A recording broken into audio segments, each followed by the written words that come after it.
성경 같이 읽도록 하겠습니다. 창세기 1장 1절에서 5절 말씀을 같은 목소리로 봉독하시겠습니다. 태초에 하나님이 천지를 창조하시니라. 땅이 혼돈하고 공허하며 흑암이 깊음 위에 있고 하나님의 신은 수면에 운행하시니라. 하나님이 가라사대 때 빛이 있으라 하심에 빛이 있었고 그 빛이 하나님의 보시기에 좋았더라. 하나님이 빛과 어둠을 나누사 빛을 낮이라 칭하시고 어둠을 밤이라 칭하시니라. 저녁이 되며 아침이 되니 이는 첫째 날이니라. 아멘. 사랑의 하나님 아버지, 감사를 드립니다. 창세기를 강해해 오면서 오늘 저녁에서 아침으로라는 제목으로 말씀을 나누게 하심을 감사드립니다. 하나님, 이 창세기 1장 5절에 숨겨져 있는 그 말씀의 뜻을 저희가 오늘 깨달을 수 있는 성령의 지혜를 허락하여 주시고, 또 그 말씀이 우리에게 다가올 때 우리가 저항하는 것이 아니라 우리 마음 문을 열어서 그 말씀이 우리 안에 심겨지는 놀라운 은혜의 시간이 되도록 은혜를 베풀어 주시옵소서. 감사하며 예수 그리스도의 이름으로 기도드렸습니다. 아멘. 창조의 사역이 저녁에서 아침으로 나아가는 것으로 전개됩니다. 이것은 우리가 알고 있는 상식과는 다른 것입니다. 우리는 아침에서 저녁으로 나아가는 것으로 알고 있습니다. 그런데 성경은 왜 하루의 순서가 저녁에서 아침으로, 즉 어둠에서 빛으로 나아가는 것으로 말하고 있을까요? 오늘은 하나님께서 역사 속에서 펼치는 창조 사역이 왜 저녁에서 아침으로 나아가는지 그 이유를 살펴볼까 합니다. 성경은 언약의 책입니다. 창세전 언약을 보면 죄 아래서 구원받는 것으로 되어 있습니다. 이는 죄 아래 가두어짐이 먼저이고 죄에서 건짐받는 것이 나중이라는 것입니다. 죄 아래 가두어짐이 어둠이고 죄에서 건짐받는 것이 빛입니다. 이러면 언약도 죄 아래 가두어지는 언약이 있고 죄에서 건짐받는 언약이 있게 됩니다. 그래서 성경은 구약에서 신약으로 진행되는 것입니다. 구약을 옛 언약이라고 하고 신약을 새 언약이라고 합니다.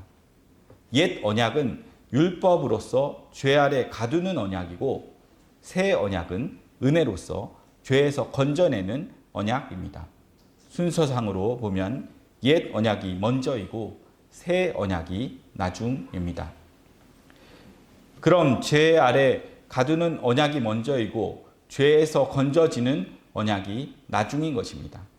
하나님은 이 순서로 역사 속에서 언약을 이루어 가시는 것입니다. 하나님은 죄 아래에 있는 자를 그 아들을 통해서 의롭게 된다는 언약을 근거로 천지를 창조하셨습니다. 그래서 창조된 세상의 모습이 혼돈과 공허와 흑암의 깊음 중에 있는 모습으로 나타난 것입니다. 창세기 1장 2절의 모습은 죄와 사망 가운데 놓여져 있는 세상의 모습인 것입니다. 타락의 모습입니다. 그래서 창조가 저녁에서 아침으로 진행이 되는 것입니다. 성경은 구원 이야기입니다. 죄에서 구원이 되려면 죄에서 구원받아야 하는 구조 속에 먼저 놓여 있어야 하는 것입니다. 구원이 영생을 얻는 것이라고 한다면 사망 가운데 있어야 하고, 구원이 빛의 나라로 옮겨지는 것이라고 한다면 어둠의 나라에 갇혀 있어야 하고, 구원을 죄인이 의롭게 되는 것이라고 한다면 죄 아래 놓여 있어야 하는 것입니다. 창세전 언약은 영화의 시나리오와 같습니다. 영화는 시나리오에 의하여 나타난 결과물입니다. 이 세상 창조도 창조케 하는 시나리오가 있습니다. 그것이 창세전 언약입니다.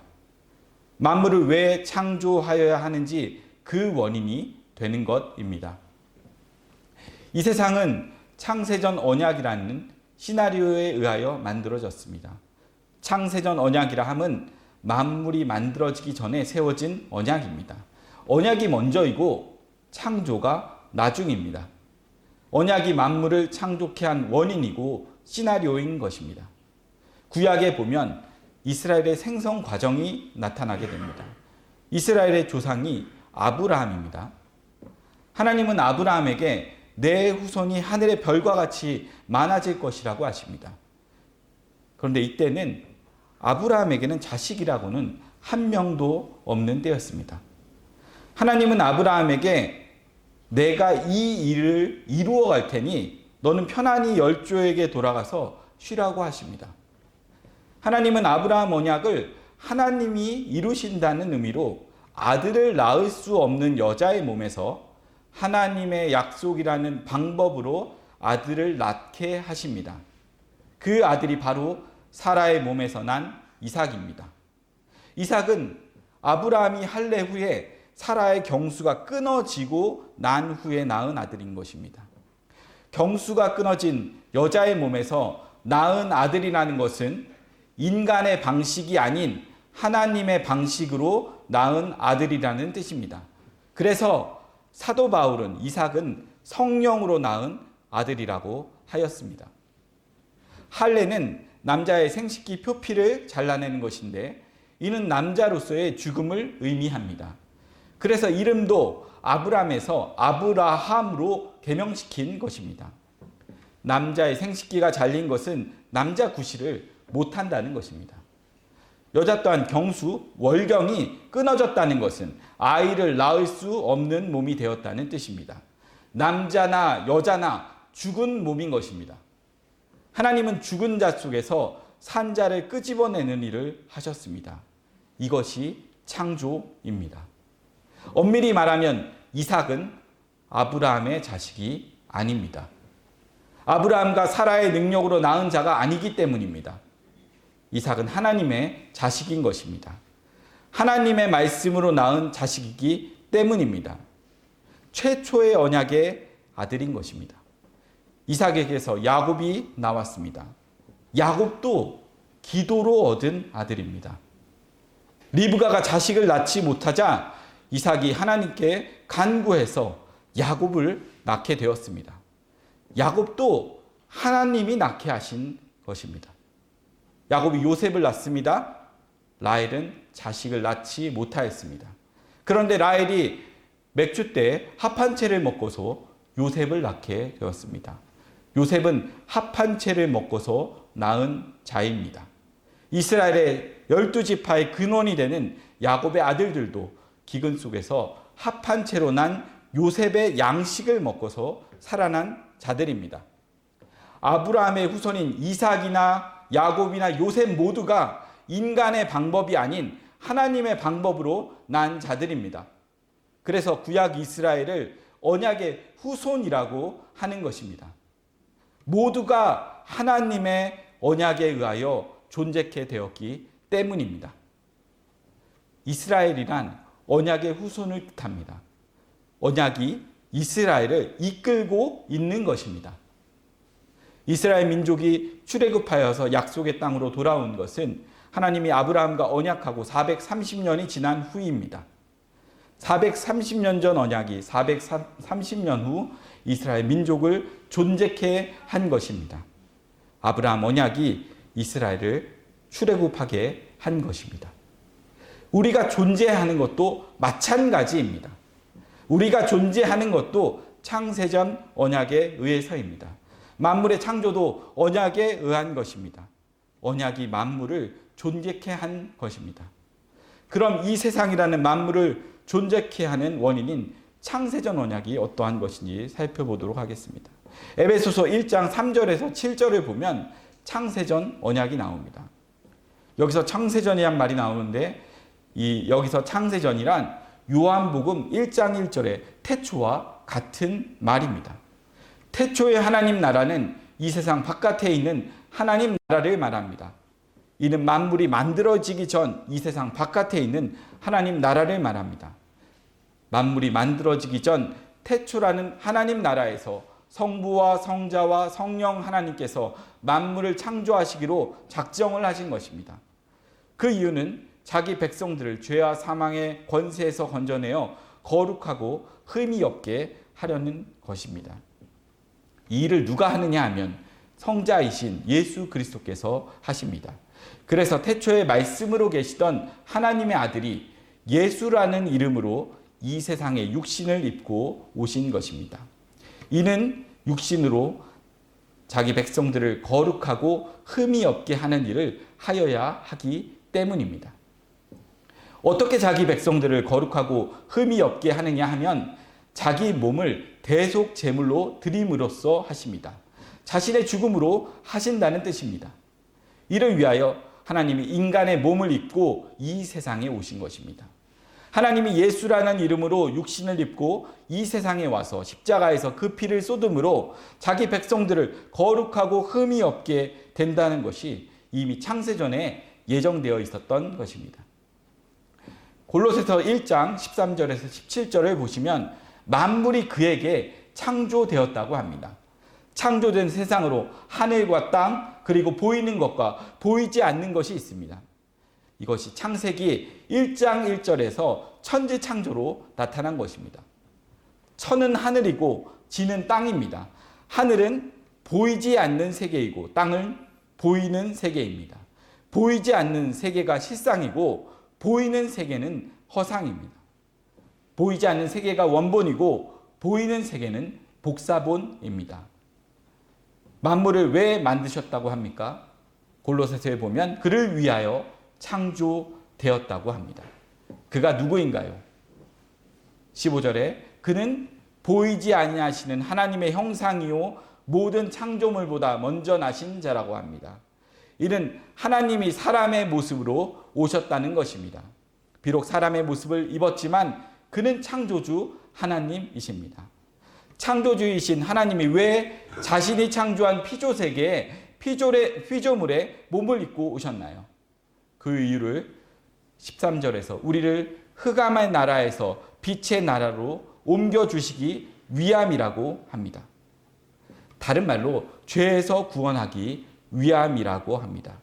그래서 창조된 세상이 죄와 사망을 상징하는 혼돈과 공허와 흑암의 깊음 중에 있는 것으로 나타난 것입니다. 성경은 이 세상을 정의하기를 죄 아래 있다고 합니다. 다른 말로 죽음에 가두어졌다고 합니다. 이를 창조기사에서는 혼돈과 공허와 흑암의 깊음 위에 있다고 합니다. 하나님은 창조주이십니다. 창조주는 창조의 일을 하십니다. 창조주이신 하나님이 이미 창조된 피조 세상에 오셔서 하시는 창조의 일이란 무엇일까요?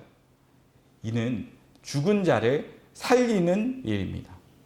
즉 죄인을 구원하는 일입니다. 그래서 하나님의 형상을 입고 이 세상에 오신 하나님이신 예수님은 죄와 사망 가운데 가두어진 자기 백성들을 구원하는 일을 하시는 것입니다. 이를 창세기 1장에서는 창조 기사로 말해주고 있습니다. 창세기 1장의 창조를 가지고 구원 이야기를 해주고 있는 것입니다. 창조와 구원은 동의어입니다.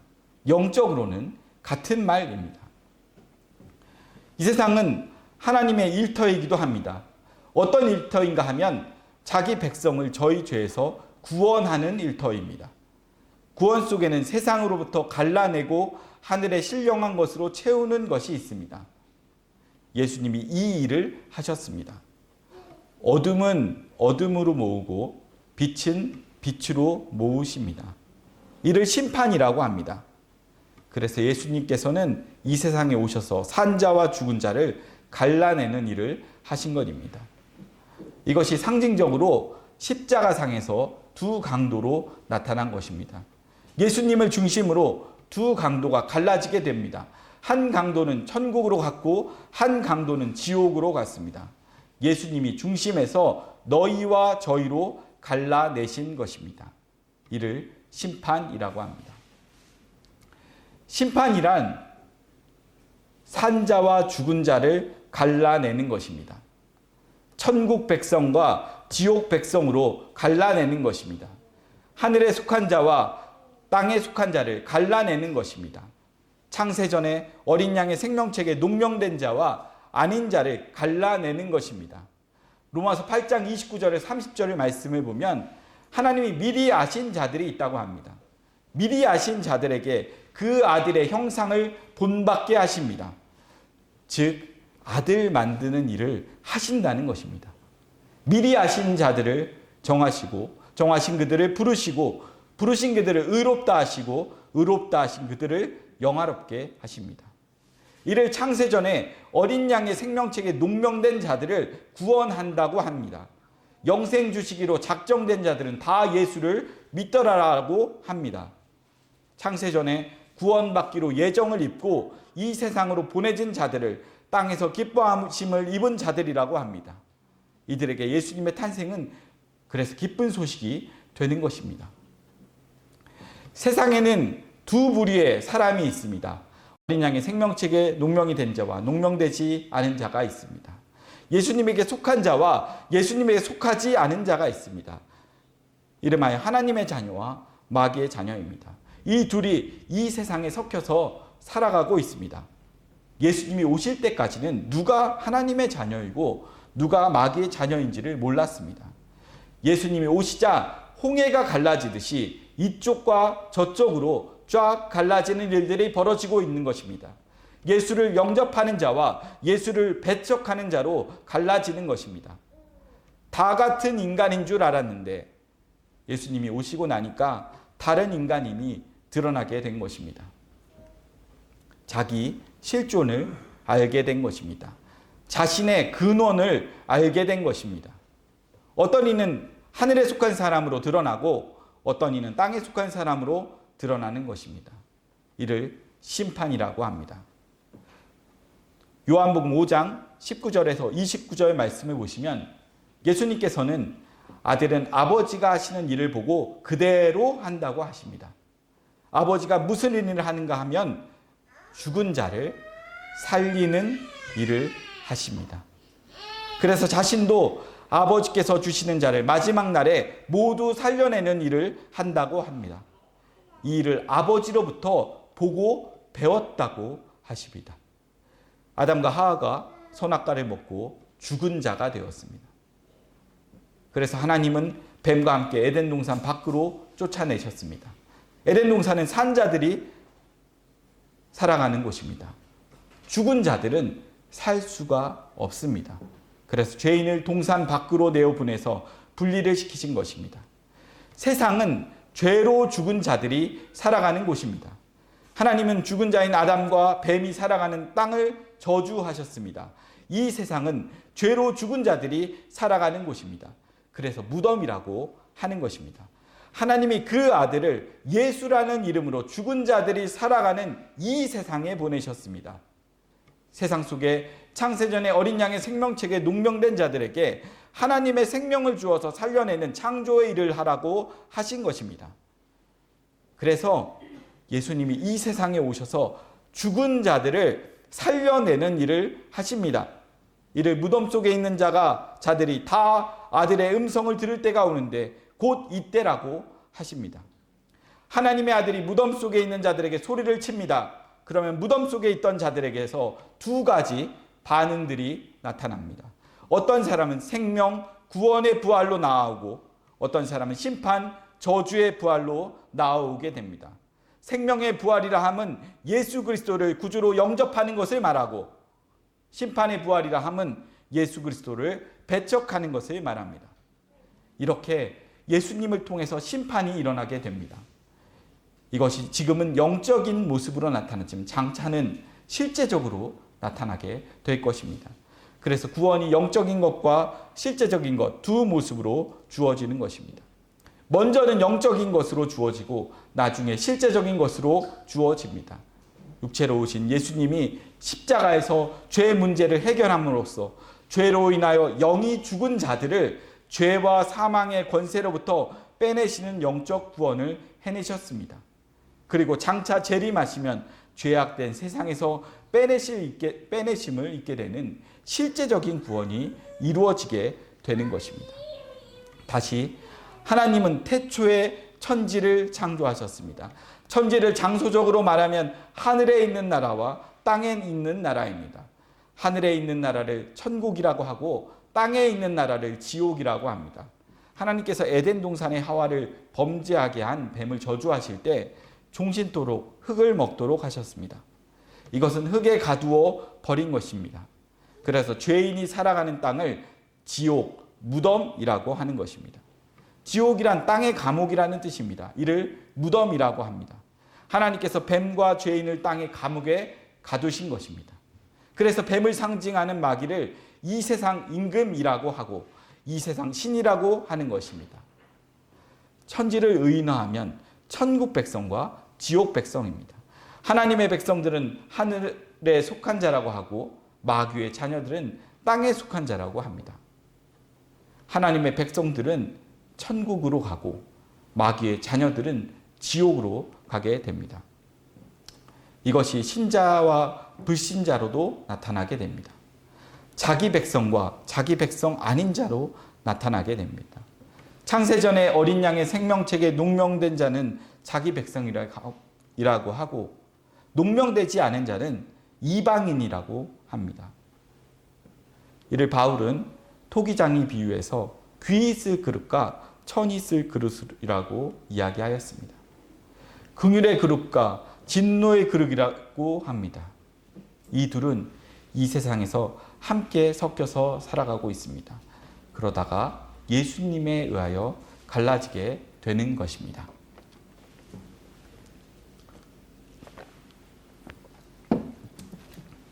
이 모습을 또한 구약의 이스라엘을 통해서 다시 보여주셨습니다. 죄악된 세상을 상징하는 애굽의 언약의 후손과 애굽인들이 함께 살고 있었습니다. 하나님께서 아브라함과 약속하신 때가 참에 모세를 구원자로 보내서 언약의 후손들을 어린 양의 피를 바르고 죽음의 재앙으로부터 건져내서 광야로 인도해내게 하셨습니다. 이 모습이 죄와 사망의 권세로부터 구원받는 모습인 것입니다. 이것이 신약에서는 예수 그리스도에 의하여 죄에서 구원받는 것으로 나타났습니다. 예수님께서 죄와 사망의 권세로부터 출애굽을 시키신 것입니다. 언약적으로는 옛 언약에서 새 언약으로 옮겨주셨습니다. 율법에서 은혜로 옮겨주셨습니다. 이러한 일은 이미 창세전에 예정된 일입니다. 하나님은 창세전에 예정된 일을 역사 속에서 펼쳐 가시는 것입니다. 그래서 하나님께서 태초에 말씀으로 계시던 하나님을 이 세상에 보내실 때 그 아들을 예수라는 이름을 주어서 보내신 것입니다. 예수라는 이름이 자기 백성을 저희 죄에서 구원할 자라는 뜻입니다. 예수님의 오심으로 갈라짐이 일어나게 되었습니다. 이것이 창세기 1장의 창조 사역에서 첫째 날 참 빛의 출현으로 빛과 어둠이 나눠지고 빛을 낮이라 칭하고 어둠을 밤이라 칭하는 일들이 일어나는 것으로 보여주신 것입니다. 빛에 속한 자들을 일컬어 천국 백성이라고 하고 어둠에 속한 자들을 일컬어 지옥 백성이라고 합니다. 예수님이 육신을 입고 이 세상에 오심으로써 빛에 속한 자들과 어둠에 속한 자들로 나누어지게 되었습니다. 예수님의 초림 때는 영적으로 나누어졌지만 예수님이 재림하시면 실제적으로 빛의 나라와 어둠의 나라로 갈라집니다. 하늘에 속한 자들은 빛의 나라인 천국으로 나아가고 땅에 속한 자는 어둠의 나라인 지옥으로 들어가게 됩니다. 이를 예수님은 양과 염소 비유로 또한 말씀해 주셨습니다. 예수님께서 양과 염소를 심판하실 때 양에게는 창세로부터 예비된 영생의 나라로 나아가라고 하셨고 염소에게는 영벌의 나라로 나아가라고 하셨습니다. 예수님에 의하여 양은 영생의 나라로 염소는 영벌의 나라로 갈라지게 된 것입니다. 이를 심판이라고 합니다. 양이 염소가 되고 염소가 양이 되는 것은 없습니다. 하나님은 창조 시에 양은 양으로 창조하시고 염소는 염소로 창조하셨습니다. 이들이 이 세상 속에 공존하고 있는 것입니다. 이를 종말에는 양은 양의 우리로 들여보내고 염소는 염소의 우리로 들여보내는 것입니다. 역사의 종말이 되면 각자의 우리로 영원히 갈라지게 되는 것입니다. 이제 역사의 종말이 다가오고 있습니다. 빛의 아들들에게는 저녁에서 아침으로 나아가는 구원이 이루어집니다. 두 가지 심판이 있습니다. 영적인 심판과 실제적인 심판이 있습니다. 영적인 심판은 영적으로 갈라지는 심판이고, 실제적인 심판은 실제로 갈라지는 심판입니다. 역사 속에서는 예수를 믿느냐 안 믿느냐로 영적인 심판이 이루어지는 것입니다. 예수를 믿는 자는 천국을 상징하는 교회로 부르시고, 예수를 믿지 않는 자는 지옥을 상징하는 세상에 그대로 두십니다. 이 모습을 7일 창조의 모습 속에 담아주셨습니다. 먼저 알 것은 창조 7일 속에는 이중 계시가 있습니다. 7일은 이 세상 역사 전체를 축약하고 있지만 6일과 7일은 엄연히 다른 세계입니다. 큰 틀에서 보면 6일과 7일은 연속적인 것처럼 보이지만 구속사적으로 보면 6일과 7일은 단절입니다. 6일은 이 세상을 상징하고 7일은 이 세상 바깥에 있는 하나님 나라를 상징합니다. 이를 천년왕국이라고 합니다. 천년왕국은 역사이면서 묵시를 상징하고 있습니다. 이중적 의미가 있는 것입니다. 천년왕국은 역사에 속하였지만 역사 바깥에 있는 하나님 나라를 상징합니다. 7일을 통해서 영원한 하나님 나라를 보여주신 것입니다. 우리가 안식일을 말할 때 엿새 동안 일하고 일곱째 날에 안식하는 것은 6일 동안 천지와 만물을 다 이루고 난 후 일곱째 날에 안식하는 것을 예표하고 있는 것입니다. 6일과 7일은 동일한 역사에 속하였지만 다른 날입니다. 6일은 제약된 세상의 날이지만 7일은 예수님이 재림을 하신 후 천년 동안 왕노릇하는 세상인 것입니다. 천년왕국도 여기에 역사에 속합니다. 하지만 하나님 나라를 보여주는 역사 속의 세상인 것입니다. 천년왕국이 끝나면 이 세상 바깥에 있는 영원한 하나님 나라로 나아가게 됩니다. 이때 7일에 속한 천년왕국도 사라지게 됩니다. 하나님께서 역사 속에서 모든 일을 다 이루시고 난 후에 철거하시는 것입니다. 6일은 죄 아래에 있는 이 세상 역사 전체를 추격하고 있습니다. 6일 동안은 함께 섞여서 살아가고 있습니다. 그러다가 7일째가 되면 갈라집니다. 7일은 하나님 나라를 상징하기 때문에 죄인은 살아갈 수가 없는 곳입니다. 6일은 세상을 상징하고 7일인 일곱째 날은 안식의 세계인 하나님 나라를 상징하고 있기 때문입니다. 이 일을 세상에 그대로 정해 놓았습니다. 엿새 동안 일하고 일곱째 날에 안식하는 것으로 보여주고 있는 것입니다. 그래서 하나님의 백성들은 엿새 동안 일하고 일곱째 날이 되면 교회로 나와서 하나님께 예배하게 되지만 지옥 백성들은 세상에 그대로 있으면서 자기 삶을 살아가게 되는 것입니다. 하나님의 백성에게는 주의 날이지만 세상 사람들에게는 일요일인 것입니다. 세상에 속한 사람들은 1, 2, 3, 4, 5, 6, 7 그냥 연속적인 날입니다. 그러나 성도들에게는 1, 2, 3, 4, 5, 6일과 7일은 단절이 된 불연속적인 날입니다. 성도들에게는 1, 2, 3, 4, 5, 6일은 세상에 속한 날이지만 7일은 일곱째 날로서 세상 바깥에 있는 여호와께서 안식하신 날입니다. 그래서 성도들은 7일을 일요일이라 하지 않고 하나님의 날이라는 뜻으로 주일이라고 하는 것입니다. 성도들은 일곱째 날을 예수님이 부활하신 날로 역사 바깥의 묵시 속에 나를 예표하는 날로 지키고 있는 것입니다. 우리가 일곱째 날에 교회에 오는 것은 단순한 날이 아닙니다. 장차 일어날 일을 미리 맛보기를 하고 있는 것입니다. 그래서 창세전에 어린 양의 생명책에 농명된 자들은 6일 동안 세상에 살다가 7일 곧 여호와의 안식일인 일곱째 날로 교회로 나오게 되는 것입니다. 천국 백성들은 6일을 일곱째 날을 위하여 살아가는 것입니다. 그래서 6일 동안 세상에 있다가 일곱째 날은 교회로 오는 것입니다. 하지만 세상에 속한 사람들은 7일을 6일의 연장으로 여겨서 일요일로 세상에서 쉬는 날로 살아가는 것입니다. 왜냐하면 세상에 속한 사람들에게는 6일이나 7일은 연속된 날이기 때문입니다. 세상에 속한 사람들이 있어야 하는 곳이 세상입니다.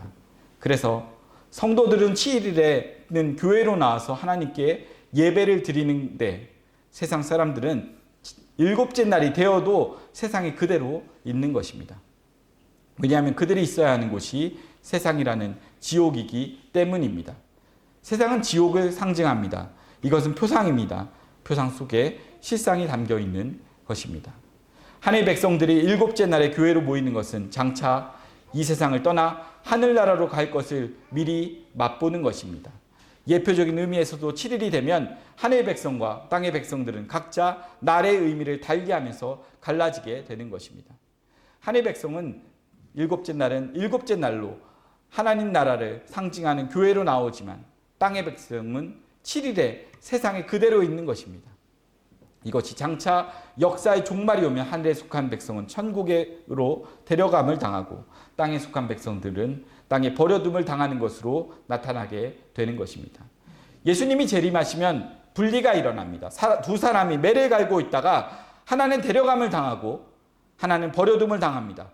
두 사람이 밭에 있다가 하나는 데려감을 당하고 하나는 버려둠을 당하게 됩니다. 그러니까 지금 7일에 신자와 불신자들이 교회와 세상으로 갈라지는 것은 장차 일어날 영원한 갈라짐을 예표적으로 보여주고 있음이 되는 것입니다. 지금은 그림자이지만 장차는 실상으로 나타나게 됩니다. 성도들은 그림자 속의 일곱째 날에 장차 이루어지는 일곱째 날의 실제인 것처럼 교회로 모여서 하나님께 예배하고 천국에서의 삶을 미리 예행 연습을 하는 것입니다. 연습한다는 것은 실제가 있기 때문입니다. 연습과 실제는 같은 선상에 있습니다. 실제가 없는 사람은 연습하지 않습니다. 올림픽에 출전하는 선수는 눈만 뜨면 연습을 합니다. 그것은 장차 일어날 일이기 때문입니다. 그러나 올림픽에 출전하지 않는 자들은 연습하지 않습니다. 그것은 실제로 일어날 일이 아니기 때문입니다. 천국을 가는 사람은 연습하고 천국에 가지 않는 사람은 연습하지 않습니다. 교회는 천국의 모형으로 주어진 곳입니다. 그래서 7일을 세상의 날로 쉬는 사람과 7일을 하나님께 예배하는 사람으로 나누어지게 되는 것입니다. 성도에게 7일은 여호와께서 모든 일을 다 하시고 안식하는 일곱째 날로 하늘나라를 상징하는 교회로 모여서 하나님께 예배하게 되는 것입니다. 성도는 7일을 일곱째 날로 장차 천국에서 안식하는 날을 미리 연습하고 있는 것입니다. 이는 성도에게는 장차 실제로 일어나는 일이기 때문입니다. 각자 믿어지는 것으로 살게 되어 있습니다. 천국을 믿는 성도는 7일 일곱째 날로 교회에 와서 하나님께 예배하는 삶을 살고, 천국이 믿어지지 않는 사람은 세상에서 그대로 자기의 즐거움으로 살아가게 되는 것입니다. 교회에 오라고 강요할 이유가 없습니다. 교회가 좋은 사람은 교회로 오고 세상이 좋은 사람은 세상에서 살아가게 되는 것입니다. 사람이 행동하는 그것이 그 사람의 주소지이고 그 사람의 정체성을 보여주고 있기 때문입니다. 각자 믿음대로 살아가게 되는 것입니다. 각자의 삶으로서 장차 일어날 심판이 이미 이루어지고 있는 것입니다. 각자의 삶이 곧 신앙인 것입니다. 그럼 저녁에서 아침으로 나아가는 일 속에 담긴 영적 의미를 좀 더 살펴보도록 하겠습니다. 예수님은 이 세상에 일하러 오셨다고 했습니다. 예수님은 창조주 하나님이십니다. 창조주 하나님이신 예수님이 무슨 일을 하실까요? 창조의 일을 하십니다. 이미 창조된 피조물 속에서 행하는 창조의 일은 어떤 일일까요? 죽은 자를 살리는 것입니다. 자기 백성들을 죄에서 구원하는 일입니다. 죄인을 구원하는 일입니다. 죄와 사망에서 건진받는 구원을 새로운 피조물로 창조되었다고 합니다. 그래서 성경은 창조와 구원을 동의어로 말하고 있는 것입니다. 죄와 사망은 죽음입니다. 죽음은 어둠입니다. 어둠은 저녁입니다. 예수님께서 죄와 사망에 가두어진 자를 의와 생명으로 옮겨주십니다.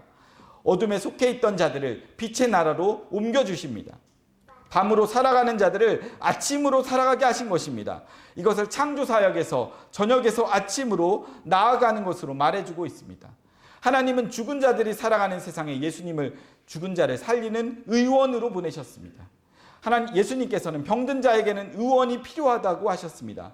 예수님은 의원이십니다. 그것도 죽은 자를 살리는 명의입니다. 예수님은 죽은 자를 찾아가서 살리는 일을 하십니다. 죽은 자는 어둠에 속하였습니다. 저녁으로 살고 있습니다. 그런데 예수님이 어둠에서 빛으로, 저녁에서 아침으로 옮겨주십니다. 예수님이 참 빛으로 오셨습니다. 예수님은 참 빛으로서 아침에 속하신 분입니다. 어둠 속에서 자기 백성들을 불러내십니다. 흑암의 나라에서 빛의 나라로 옮겨주십니다. 이 모습이 구약에서는 애굽에 있던 언약의 후손들을 애굽에서 건져내서 광야로 인도하신 것으로 보여주었습니다. 애굽은 밤이고 광야는 낮입니다. 출애굽은 흑암의 나라에서 빛의 나라로 옮겨짐을 당한 것입니다. 저녁에서 아침으로 나아온 것입니다. 광야에서 낮에는 구름기둥으로 밤에는 불기둥으로 인도하신 것은 광야는 애굽과 다른 곳이라는 것을 말해주고 있습니다. 밤에 불기둥으로 이스라엘의 진을 지켜주신 것은 이스라엘이 살아가는 곳이 어둠이 없는 낮의 나라임을 말해주고 있는 것입니다. 이것이 신약으로 오면 죄와 사망에서 건져냄을 받는 것으로 나타났습니다. 그래서 성도의 구원을 흑암의 나라에서 빛의 나라로 옮겨졌다고 말해주고 있는 것입니다.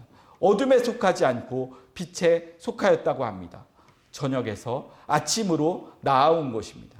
하나님은 죄와 사망에 가두어져 있는 자들에게 그 아들을 보내서 십자가에서 피를 흘리게 하여서 건져내신 것입니다. 죄인들의 죄값을 그 아들에게 대신 담당케 하심으로 구원해 내신 것입니다. 우리 대신 예수님이 죽으신 것입니다. 이렇게 예수님의 죽음으로 자기 백성들이 죄에서 구원받는 일이 이미 창세전에 예정된 것입니다. 베드로전서 1장 18절에서 21절을 보면 우리가 구원받은 것은 오직 흠없고 점없는 어린 양의 보배로운 피로 된 것이라고 합니다. 그런데 이것이 창세전에 미리 알리신 바 된 것이라고 합니다. 창세전에 예정된 것인데 말세에 나타났다고 합니다. 그러니까 예수님이 이 세상에 오신 것은 말세가 되었다는 것입니다. 예수님이 오심으로 이 세상은 말세가 된 것입니다. 말세란 종말이라는 뜻입니다. 끝이라는 뜻입니다. 끝이 나면 새로운 시대가 열리게 됩니다. 새로운 시대가 끝이 나는 것은 저녁이고 새로운 시대가 시작되는 것은 아침입니다. 말세는 저녁이 되고 새로운 시대는 아침이 되는 것입니다. 예수님께서 십자가를 앞두고 제자들과 만찬을 하십니다. 떡과 포도주를 주시면서 받아 먹으라고 하십니다. 이것은 새 언약의 피라고 하십니다.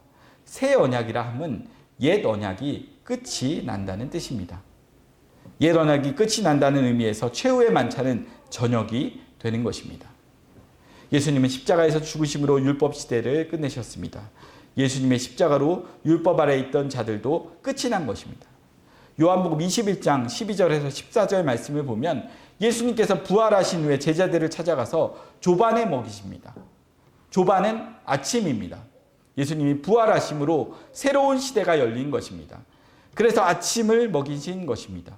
십자가를 지시기 전에는 저녁을 먹이셨고 십자가를 지시고 난 후에는 아침을 먹이셨습니다. 이것은 십자가 이전은 저녁이고 십자가 이후는 아침이라는 뜻입니다. 십자가 이후는 새로운 날이라는 것입니다. 오순절 성령 강림으로 새로운 시대가 열리게 되었습니다. 아침이 밝은 것입니다. 아침을 먹은 자는 일을 해야 합니다. 예수님께서 제자들에게 일을 시키기 위하여 아침을 먹이신 것입니다. 예수님이 오신 것은 저녁에 속한 자들을 아침으로 인도하기 위한 것입니다. 저녁에서 아침으로 나아가자면 반드시 저녁의 삶을 청산하여야 합니다. 이를 종말이라고 합니다. 종말은 새로운 창조의 시작이 됩니다. 그래서 예수님의 오심을 세상 마지막 때라고 하는 것입니다. 종말은 새로운 피조물로서의 시작입니다. 옛 것은 지나갔고 새롭게 되었다고 합니다. 창세전 언약은 종말의 언약이면서 새 시대의 언약입니다. 옛 세상은 끝나고 새로운 세상으로 나아가는 언약이기 때문입니다. 창세전 언약은 밤이 먼저 주어지고 아침이 나중에 주어지는 것입니다. 종말이 먼저이고 창조가 나중입니다. 언약적인 의미에서는 종말이 창조를 앞선다고 합니다. 그래서 처음 창조된 세상이 죄와 사망 가운데 가두어진 상태로 나타난 것입니다. 이것이 창세기 1장 2절의 혼돈과 공허와 흑암의 깊음 위에 있는 모습으로 나타난 것입니다. 1장 2절의 모습이 바로 저녁이고 어둠인 것입니다. 3절의 어둠인 세상에 빛이 온 것입니다. 빛이 오자 어둠은 종말을 맞이하게 되었습니다. 그래서 저녁에서 아침으로 나아가게 된 것입니다. 저녁이 먼저이고 아침이 나중이고 죽음이 먼저이고 생명이 나중이고 지옥이 먼저이고 천국이 나중이고 구약이 먼저이고 신약이 나중이고 율법이 먼저이고 은혜가 나중이고 육적 이스라엘이 먼저이고 영적 이스라엘이 나중이고 흙에서 난 자가 먼저이고 하늘로서 난 자가 나중입니다. 이 모두가 세상 속에서 언약이 펼쳐지는 과정이고 순서입니다. 죄 아래 가둔 것은 빼내기 위함입니다. 어둠에 가두어둔 것은 빛으로 불러내기 위함입니다. 그래서 먼저 타락의 모습으로 두신 것입니다. 이를 언약으로 보면 옛 언약에서 새 언약으로 나오는 것으로 되어 있습니다. 옛 언약은 죄 아래 가두는 언약이고 이를 율법이라고 하고 우리를 하나님의 진노 아래 가두는 것이라고 하였습니다. 로마서 11장 32절을 보면 하나님이 모든 사람을 순종치 아니하는 가운데 가두어 두심은 모든 사람에게 긍휼을 베풀려 하심이로다 라고 하십니다. 하나님께서 불순종 가운데 가두신 것은 긍휼을 베풀기 위함이라고 합니다. 역설입니다. 구원이 뭐냐? 긍휼을 입는 것입니다. 긍휼은 죄 아래 가두어진 자들에게만 주어집니다. 그래서 하나님은 너희는 죄 아래 가두어진 자라는 것을 알리는 일을 먼저 하십니다. 그것이 율법을 주어서 인간의 실존을 고발케 하신 것입니다. 로마서 3장 19절에서 20절 말씀을 보면 죄를 깨닫게 하시고자 율법을 주셨다고 합니다. 죄를 깨닫게 하신 것은 구원받아야 할 자라는 것을 알려주고자 하심입니다. 그래서 율법도 복음이 되는 것입니다. 어떤 의미에서 복음입니까? 죄를 깨닫게 하여서 구원을 찾게 되기 때문입니다. 마치 아프니까 병원을 찾게 되는 것과도 같습니다. 예수님은 의원이십니다. 의원은 병자를 위해서 존재합니다. 그럼 먼저 너희는 병자라는 것을 알려주어야 합니다. 그것이 율법입니다. 이것이 예수님이 오시기 전에 세례 요한을 먼저 보내신 것으로 나타났습니다. 세례 요한을 일컬어 율법과 선지자라고 합니다. 율법이 곧 선지자의 일을 한다는 것입니다. 선지자는 죄를 고발하여서 하나님께 돌아가라는 일을 합니다. 율법이 그 일을 하는 것입니다. 그래서 세례 요한이 죄를 고발하여서 예수 그리스도에게로 나아가게 하는 일을 한 것입니다. 세례 요한을 일컬어 주의 길을 예비하는 자라고 하는 것도 다 이러한 이유에서입니다. 율법이 없으면 예수 그리스도를 만날 수가 없습니다. 율법이 예수 그리스도를 만나게 하는 인도자가 되는 것입니다. 그래서 사도 바울은 율법을 그리스도에게로 인도하는 몽학 선생이라고 하였습니다. 율법이 세례 요한처럼 주의 길을 예비하는 일을 하는 것입니다. 갈라디아서 3장 23절에서 25절을 보면 믿음이 오기 전까지는 우리가 율법 아래 매인 바 되었다고 합니다. 율법 아래 매인 바 되었다 함은 죄와 사망 가운데 가두어져 있다는 뜻입니다. 율법이 우리에게 너희는 지금 죄와 사망에 가두어져 있다고 고발해주고 있는 것입니다. 적극적으로 율법이 죄와 사망에서 건져주실 분을 찾아가게 하는 일을 하는 것입니다.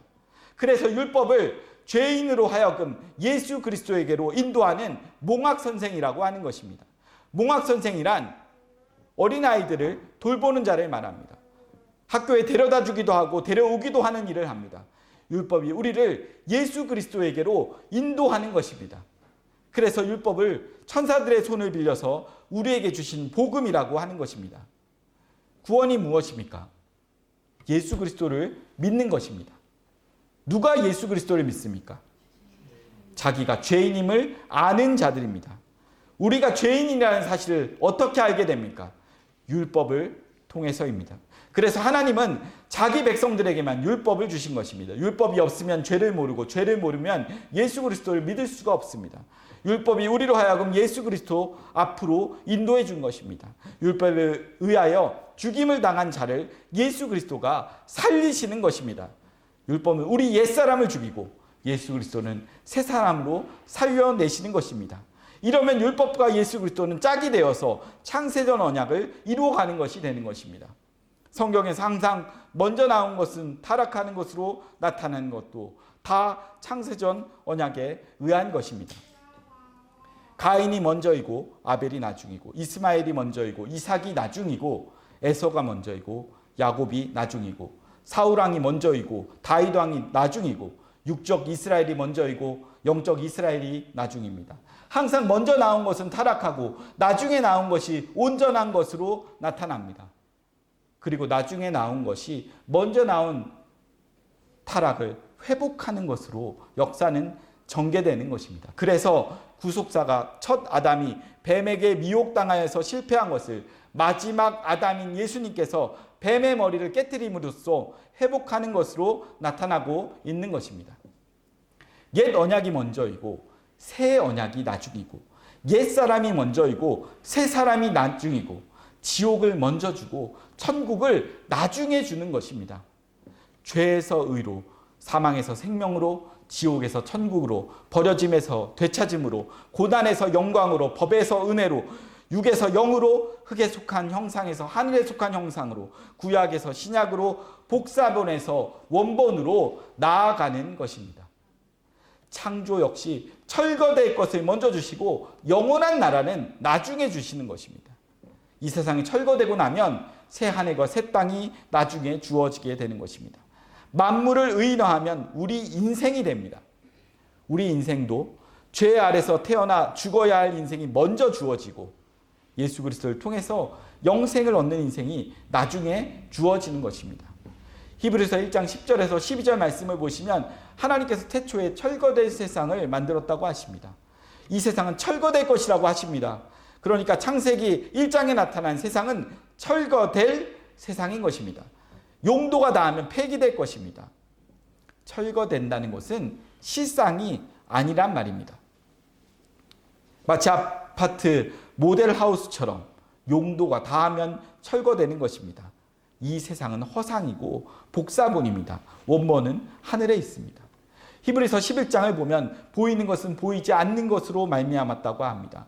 보이는 이 세상은 보이지 않는 하나님 나라로부터 나왔다는 뜻입니다. 그러므로 보이는 이 세상은 복사본이 되는 것입니다. 원본은 보이지 않는 하늘나라인 것입니다. 보이는 세상을 역사라고 하고 보이지 않는 세계를 묵시라고 합니다. 묵시와 역사는 짝입니다. 이 땅은 복사본으로 허상인 것입니다. 그러므로 이 세상에 속한 것은 영원한 것이 없는 것입니다. 영원한 것은 하늘에 있습니다. 하늘의 것은 이 세상에 속한 것이 철거되고 난 후 나중에 주어지게 되는 것입니다. 흙에서 난 우리도 허상입니다. 실상은 하늘로부터 난 새 사람인 것입니다. 옛사람은 흙에서 난 죽을 몸이고 새 사람은 하늘로서 난 영생하는 몸입니다. 땅의 장막이 무너지면 하늘로 오는 장막을 덧입게 됩니다.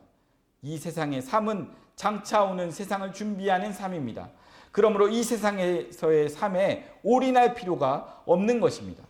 장차 오는 세상을 준비하고 살아야 하는 것입니다. 허상에서 실상을 준비하고 살아야 합니다. 그래서 너희가 그리스도와 함께 살리심을 받았으면 땅의 것을 버리고 위의 것을 생각하고 살아가라고 하는 것입니다.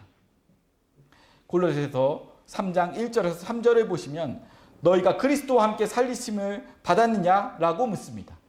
그리고 그러면 땅에 있는 지체를 죽이라고 대답하십니다. 왜냐하면 흙에서 난 몸은 가짜이기 때문입니다. 예수 그리스도 안에서 성령으로 거듭난 새 사람이 진짜입니다.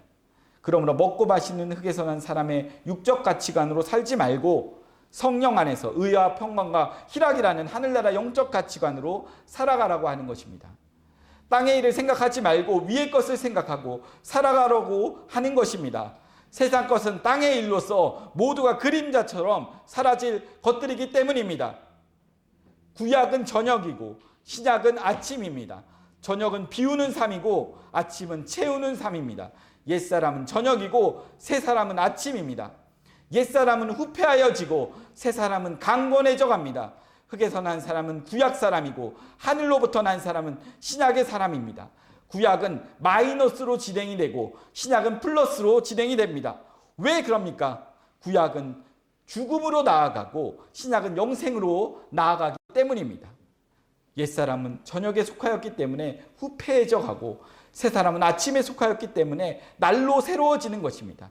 그래서 하나님은 먼저는 흙에 속한 몸을 주시고 나중에 하늘에 속한 신령한 몸을 주시는 것입니다.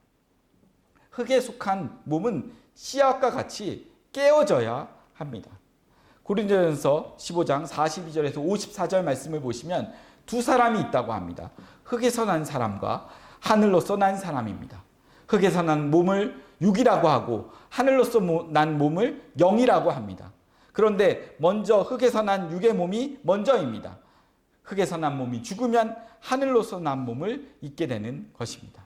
흙에서 난 몸은 썩을 것이라고 하고 하늘로서 난 몸은 신령한 것이라고 합니다. 흙에서 난 몸으로 심고 신령한 몸으로 살아난다고 합니다. 흙에서 난 몸은 씨와 같고 하늘로서 난 신령한 몸은 씨 속에 담긴 나무와 같고 열매와 같은 것입니다. 씨가 나무와 열매를 품고 있는 것입니다. 농부는 씨 속에 있는 나무와 열매를 끄집어내고자 씨를 흙 속에 심어서 죽이는 것입니다. 씨는 죽어서 나무와 열매를 내게 됩니다. 겉모양으로는 씨가 죽는 것처럼 보이지만 실상은 씨의 삶을 버림으로써 자기 안에 있는 새로운 몸을 토해내고 있는 것입니다. 하나님께서 먼저 흙에 속한 몸을 주셨습니다. 나중에 하늘에 속한 몸을 주십니다. 흙의 몸 속에 하늘의 몸을 담아 놓으신 것입니다. 그 속에 하늘의 몸이 담겨 있는 사람은 자기 안에 있는 하늘의 몸을 위해서 죽음의 길로 나아가게 되는 것입니다. 저녁에서 아침으로 나아가는 것입니다. 죽음에서 부활로 나아가는 것입니다. 십자가를 지나서 하늘로 나아가는 것입니다. 자기 안에 하늘의 몸을 품고 살아가는 사람은 십자가를 피하고자 하지 않습니다. 성령이 그 길로 나아가게 하시는 것입니다. 우리의 신앙도 마찬가지입니다. 우리의 신앙생활이 율법에서 은혜로 나아가는 것으로 진행이 됩니다. 우리의 신앙은 모두가 율법 아래서 시작합니다. 교회에 처음 오면 율법부터 가르침을 받게 됩니다. 율법은 그림자로 그릇과 같은 것입니다. 그릇은 내용을 담기 위해서 반드시 필요한 것입니다. 내용과 그릇은 짝입니다. 둘 중에 하나가 없으면 불완전합니다. 둘이 짝이 되어서 온전함을 이루어내는 것입니다. 율법은 그릇이고 은혜는 내용입니다. 율법은 겉사람이고 은혜는 속사람입니다. 율법은 흙으로 난 사람에게 주신 법이고 은혜는 하늘로서 난 사람에게 주신 법입니다. 먼저는 육이고 나중이 영입니다. 먼저는 흙에서 난 사람이고 나중은 말씀으로 난 사람입니다. 먼저 사람은 흙에 속하였고 나중 사람은 하늘에 속하였습니다. 갈라디아서 4장 1절에서 7절을 보시면 성도들은 원래 하나님 나라를 유업으로 받을 아들이라고 하십니다. 그런데 하나님께서 어렸을 동안에는 잠시 초등학문 아래 종으로 두셨습니다. 율법을 초등학문이라고 합니다. 왜 율법을 초등학문이라고 할까요? 이는 강제성을 담고 있기 때문입니다. 어렸을 때는 틀이 만들어지는 시기입니다. 그래서 자유보다는 법으로서 형식을 만들어가는 것입니다. 이를 종이라고 합니다. 종이란 법으로 다스림을 받는 자입니다. 율법 아래서 형식을 배워가는 것입니다. 하나님의 아들로서 순종의 교육을 받는 것입니다. 그러다가 정한 때가 되면 성령이 오셔서 율법 아래서 은혜로 옮겨 주시는 것입니다. 성령이 오시면 종이 아니라 아들로 살아가게 하십니다. 율법 아래서는 종 노릇하였지만 은혜 아래서는 아들로 살아가게 됩니다. 종에서 해방을 받고 보니 그 은혜에 감사하게 되는 것입니다. 그래서 율법 아래서는 억지로 하였지만 은혜 아래서는 자원함으로 하게 되는 것입니다. 율법은 저녁이고 은혜는 아침입니다. 종은 저녁의 인생이고 아들은 아침의 인생인 것입니다. 구원이 종에서 아들로 나아가는 것으로 주어지는 것입니다. 예수님도 저녁에서 아침으로 나아가는 삶을 사셨습니다. 육체로 오신 예수님은 종으로 사셨습니다. 죽음에서 부활하신 후로는 만유의 주가 되셨습니다. 아브라함 언약도 저녁에서 아침으로 진행되었습니다. 죄와 사망의 나라에서 빼내심을 입는 것으로 되어 있습니다. 창세기 15장 13절에서 16절 말씀을 보시면 이스라엘은 언약의 후손입니다. 아브라함이 언약을 맺을 때 이스라엘은 아브라함의 허리에 있었습니다. 하나님은 아브라함에게 내 후손이 이방에서 계기되어 종으로 살다가 4대 만에 이 땅으로 돌아오게 될 것이라고 언약하셨습니다. 아브라함의 후손인 이스라엘은 언약대로 400년 동안 애굽에서 종노릇하면서 전역으로 살았습니다. 죄와 사망의 그늘에서 살았습니다. 그러다가 언약하신 때가 참에 하나님이 모세를 보내서 빼내오게 하셨습니다. 어린 양의 피 흘리심으로 종에서 아들의 지위를 얻게 된 것입니다. 그래서 어린 양의 피로 출애굽한 자들을 하나님의 장자라고 하는 것입니다. 천국은 아들의 나라입니다. 하나님의 장자들이 살아가는 곳입니다. 아들은 종의 과정을 지나온 자들입니다. 천국은 지옥을 지나온 자들에게 주어지는 곳입니다. 그래서 천국을 상급으로 주시는 것입니다. 하나님은 자기 백성들을 지옥에 두고서 천국을 소망하게 하셨습니다. 세상에서는 종으로 살아가게 하셨고 천국에서는 아들로 살아가게 하시는 것입니다. 천국은 반드시 십자가를 지나가야 들어갈 수 있습니다. 십자가 너머에 천국이 있습니다. 십자가는 겉으로는 죽음이지만 그 너머에는 영생입니다. 그래서 구원이 저녁을 지나 아침으로 나아가는 것으로 주어지는 것입니다. 신앙생활은 눈물 골짜기를 통행하게 되는 것입니다. 눈물로 씨를 뿌리고 기쁨으로 단을 거두게 됩니다. 시편 126편 5절에 눈물을 흘리며 씨를 뿌리는 자는 기쁨으로 거두리라고 하십니다.